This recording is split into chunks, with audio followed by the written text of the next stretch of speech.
What starts here changes the world. Well, I've got to admit, I kind of like it. What starts here changes the world. Tonight, President Powers, Provost Fenves, deans, members of the faculty, family and friends, and most importantly, the class of 2014. It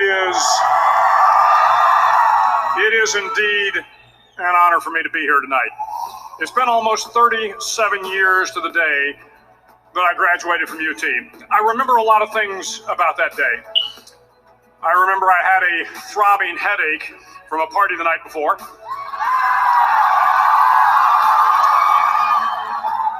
I remember I had a serious girlfriend who I later married. That's important to remember, by the way. And I remember I was getting commissioned in the Navy that day. But of all the things I remember, I don't have a clue who the commencement speaker was, and I certainly don't remember anything they said. So acknowledging that fact, if I can't make this commencement speech memorable, I will at least try to make it short. So the university's slogan is, what starts here changes the world. Well, I've got to admit, I kind of like it. What starts here changes the world. Tonight there are almost 8,000 students, or there are more than 8,000 students graduated from UT. So that great paragon of analytical rigor, Ask.com, says that the average American will meet 10,000 people in their lifetime. 10,000 people, that's a lot of folks. But if every one of you changed the lives of just 10 people, and each one of those people changed the lives of another 10 people, and another 10, then in 5 generations, 125 years, the class of 2014 will have changed the lives of 800 million people. 800 million people. Think about it. Over twice the population of the United States. Go one more generation, and you can change the entire population of the world. 8 billion people. If you think it's hard to change the lives of 10 people, change their lives forever, you're wrong. I saw it happen every day in Iraq and Afghanistan. A young Army officer makes a decision to go left instead of right down a road in Baghdad, and the 10 soldiers with him are saved from a close-in ambush. In Kandahar province, Afghanistan, a non-commissioned officer from the female engagement team senses that something isn't right and directs the infantry platoon away from a 500-pound IED, saving the lives of a dozen soldiers. But if you think about it, not only were those soldiers saved by the decisions of one person, but their children were saved, and their children's children. Generations were saved by one decision, one person. But changing the world can happen anywhere, and anyone can do it. So what starts here can indeed change the world. But the question is, what will the world look like after you change it? Well, I'm confident that it will look much, much better. But if you'll humor this old sailor for just a moment, I have a few suggestions that may help you on your way to a better world. And while these lessons were learned during my time in the military, I can assure you that it matters not whether you ever served a day in uniform. It matters not your gender, your ethnic or religious background, your orientation, or your social status. Our struggles in this world are similar, and the lessons to overcome those struggles and to move forward, changing ourselves and changing the world around us, will apply equally to all. I've been a Navy SEAL for 36 years, but it all began when I left UT for basic SEAL training in Coronado, California. Basic SEAL training is 6 months of long, torturous runs in the soft sand, midnight swims in the cold water off San Diego, obstacle courses, unending calisthenics, days without sleep, and always being cold, wet, and miserable. It is 6 months of being constantly harassed by professionally trained warriors who seek to find the weak of mind and body and eliminate them from ever becoming a Navy SEAL. But the training also seeks to find those students who can lead in an environment of constant stress, chaos, failure, and hardships. To me, basic SEAL training was a lifetime of challenges crammed into 6 months. So here are the 10 lessons I learned from basic SEAL training that hopefully will be of value to you as you move forward in life. Every morning in SEAL training, my instructors, who at the time were all Vietnam veterans, would show up in my barracks room, and the first thing they'd do was inspect my bed. If you did it right, the corners would be square, the covers would be pulled tight, the pillow centered just under the headboard, and the extra blanket folded neatly at the foot of the rack. It was a simple task, mundane at best, but every morning we were required to make our bed to perfection. It seemed a little ridiculous at the time, particularly in light of the fact that we were aspiring to be real warriors, tough, battle-hardened SEALs. But the wisdom of this simple act has been proven to me many times over. If you make your bed every morning, you will have accomplished the first task of the day. It will give you a small sense of pride, and it will encourage you to do another task, and another, and another. And by the end of the day, that one task completed will have turned into many tasks completed. Making your bed will also reinforce the fact that the little things in life matter. If you can't do the little things right, you'll never be able to do the big things right. And if by chance you have a miserable day, you will come home to a bed that is made, that you made. And a made bed gives you encouragement that tomorrow will be better. So if you want to change the world, start off by making your bed. During training, the students are all broken down into boat crews. Each crew is 7 students, 3 on each side of a small rubber boat, and 1 coxswain to help guide the dinghy. Every day your boat crew forms up on the beach and is instructed to get through the surf zone and paddle several miles down the coast. In the winter, the surf off San Diego can get to be 8 to 10 feet high, and it is exceedingly difficult to paddle through the plunging surf unless everyone digs in. Every paddle must be synchronized to the stroke count of the coxswain. Everyone must exert equal effort, or the boat will turn against the wave and be unceremoniously dumped back on the beach. For the boat to make it to its destination, everyone must paddle. You can't change the world alone. You will need some help. And to truly get from your starting point to your destination takes friends, colleagues, the goodwill of strangers, and a strong coxswain to guide you. If you want to change the world, find someone to help you paddle.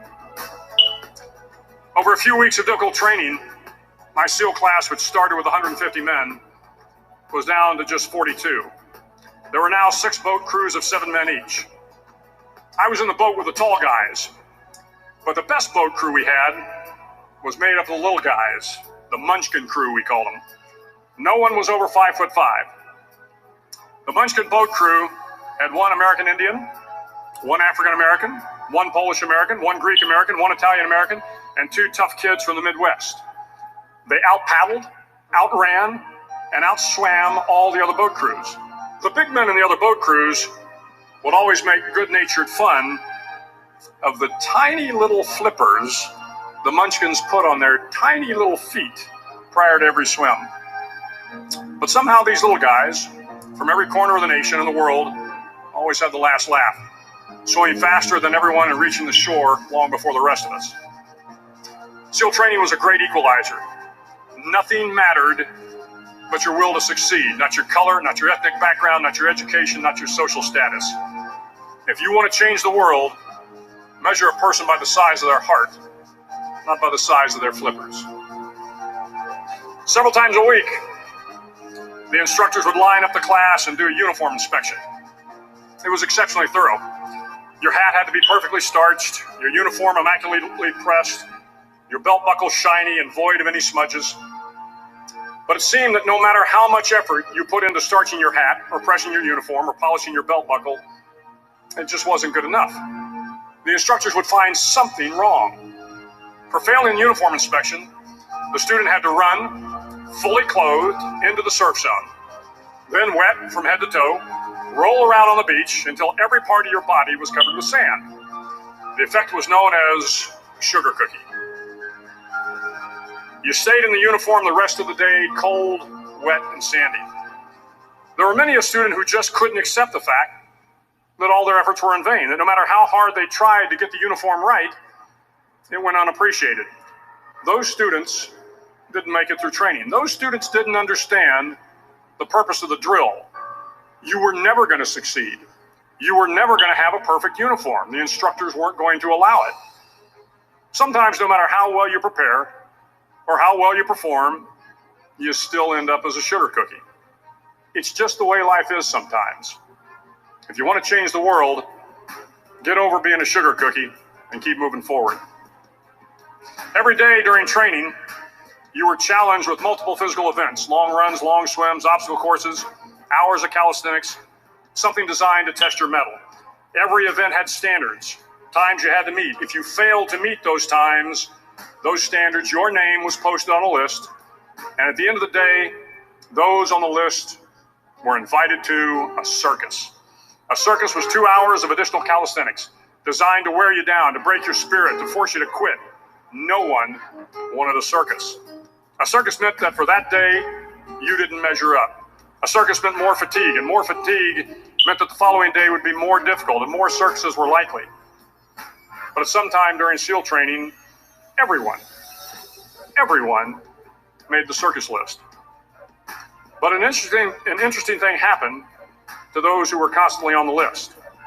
Over time, those students who did 2 hours of extra calisthenics got stronger and stronger. The pain of the circuses built inner strength and physical resiliency. Life is filled with circuses. You will fail. You will likely fail often. It will be painful. It will be discouraging. At times, it will test you to your very core.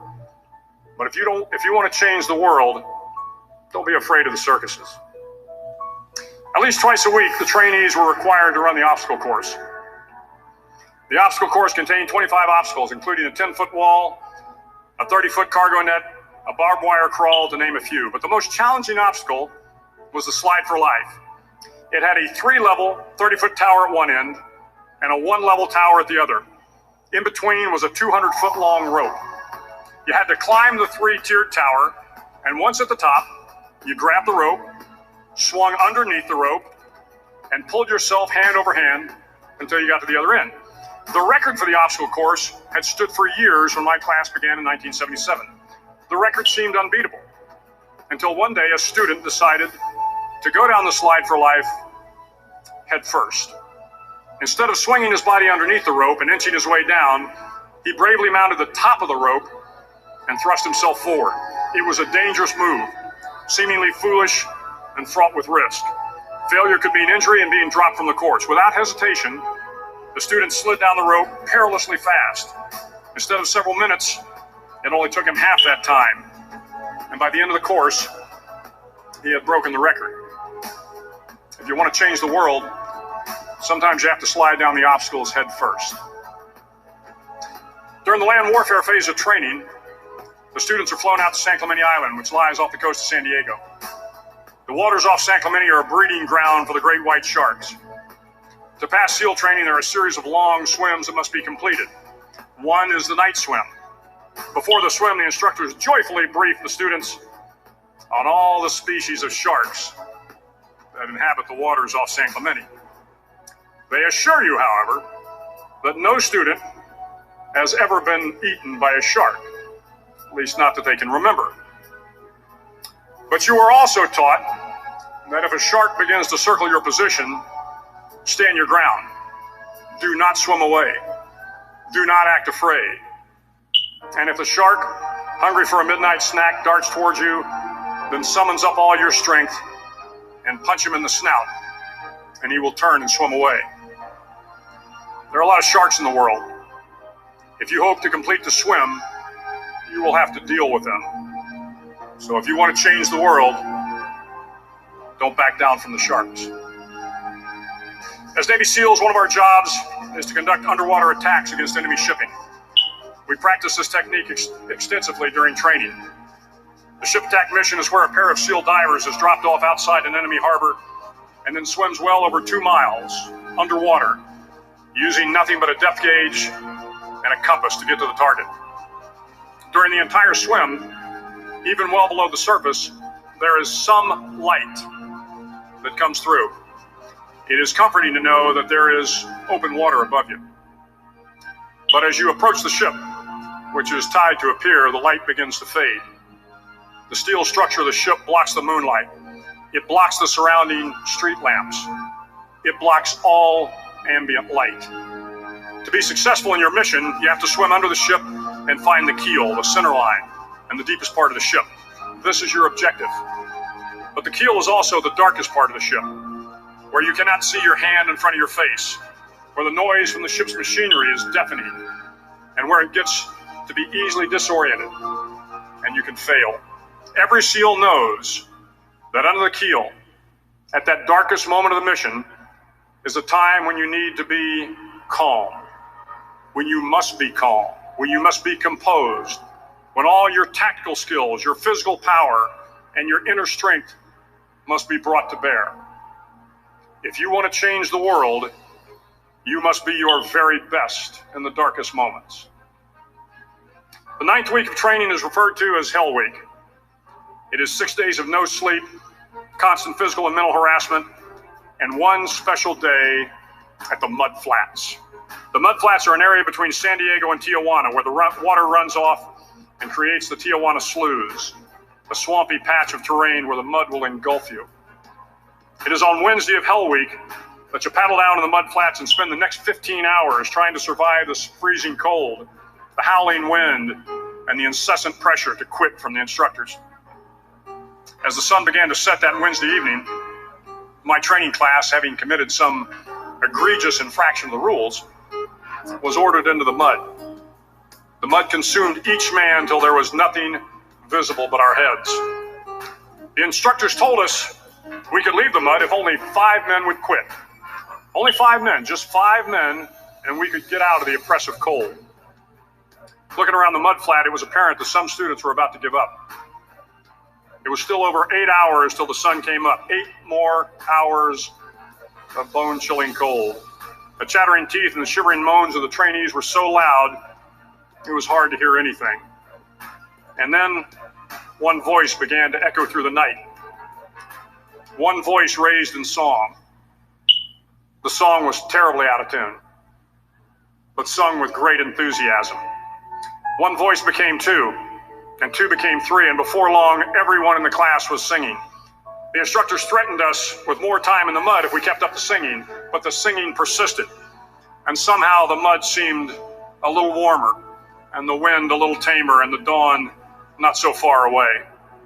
If I have learned anything in my time traveling the world, it is the power of hope.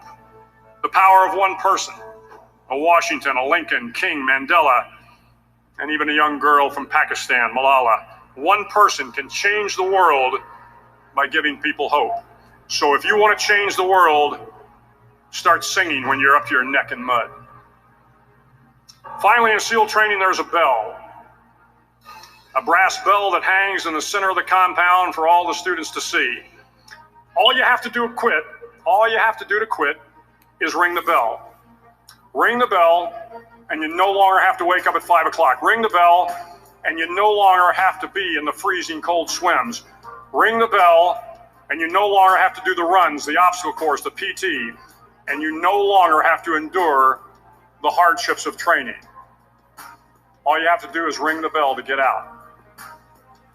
If you want to change the world, don't ever, ever ring the bell. To the class of 2014, you are moments away from graduating, moments away from beginning your journey through life, moments away from starting to change the world for the better. It will not be easy, but you are the class of 2014, the class that can affect the lives of 800 million people in the next century. Start each day with a task completed. Find someone to help you through life. Respect everyone. Know that life is not fair and that you will fail often. But if you take some risks, step up when the times are the toughest, face down the bullies, lift up the downtrodden, and never, ever give up. If you do these things, the next generation and the generations that follow will live in a world far better than the one we have today. And what started here will indeed have changed the world for the better.